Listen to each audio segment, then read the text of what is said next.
नमस्कार विद्यार्थी मित्रांनो, आज आपण इयत्ता 6वी विषय भूगोल पाठ नंबर 6 सजीव सृष्टी यावरील संपूर्ण स्वाध्याय पाहणार आहोत। तर विद्यार्थी मित्रांनो, त्याआधी तुम्ही आमच्या चॅनलला नवीन असाल तर चॅनलला अवश्य सबस्क्राइब करा, जेणेकरून आमचे नवनवीन व्हिडिओ तुम्हाला सर्वात आधी मिळतील।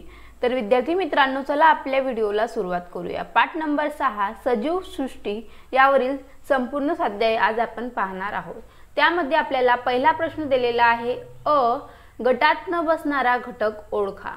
नकाशा संग्रहाचा वापर करायचा आहे। तर बघा, त्याच्यामध्ये दिला आहे शंख, मासे, खेकडा आणि जहाज।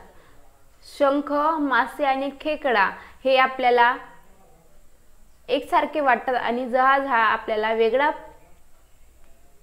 शब्द दिसत आहे, तर उत्तर आपलं जहाज येईल। नंतर दुसरं, अरबी समुद्र, भूमध्य समुद्र, मृत समुद्र, कॅस्पियन समुद्र, तर काय येईल मृत समुद्र।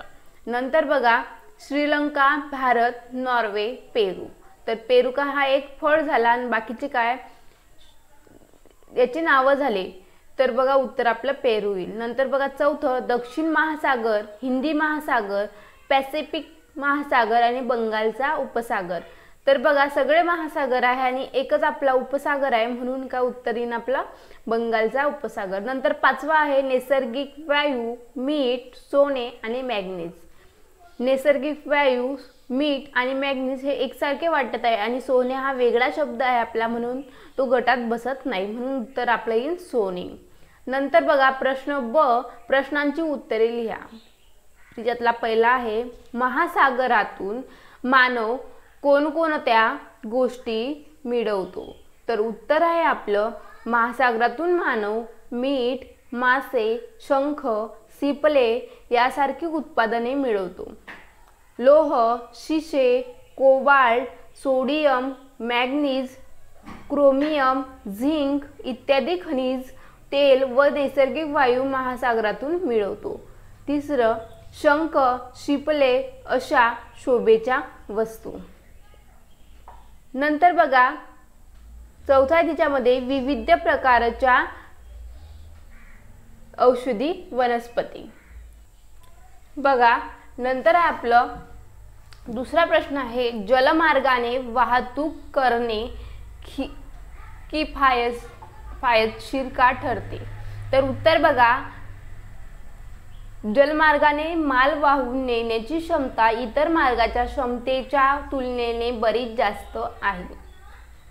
सागरी प्रवाहाला अनुसरून जलवाहतूक केली जाते, त्यामुळे जहाजाचा वेग नैसर्गिकरित्या वाढतो आणि वेळेची आणि इंधनाची बचत होते, म्हणून जलमार्गाने वाहतूक करणे किफायतशीर ठरते।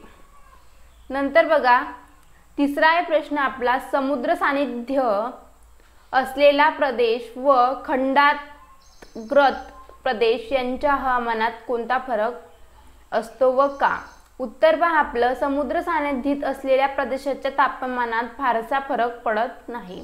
समुद्र सानिध्य असलेल्या प्रदेशांच्या हवेमध्ये बाष्पाचे प्रमाण जास्त असते, त्यामुळे तापमान जरी वाढले तरी ती उष्णता बाष्प शोषून घेते, त्यामुळे या ठिकाणचे तापमान हे कायम सम असते। खंडाग्रत प्रदेशामध्ये तापमान मोठ्या प्रमाणात तफावत आढळते। या प्रदेशामध्ये बाष्पाचे प्रमाण कमी असल्याने दिवसभराच्या किमान व कमाल तापमानात फरक पडतो, त्यामुळे या ठिकाणचे हवामान हे विषम स्वरूपाचे असते।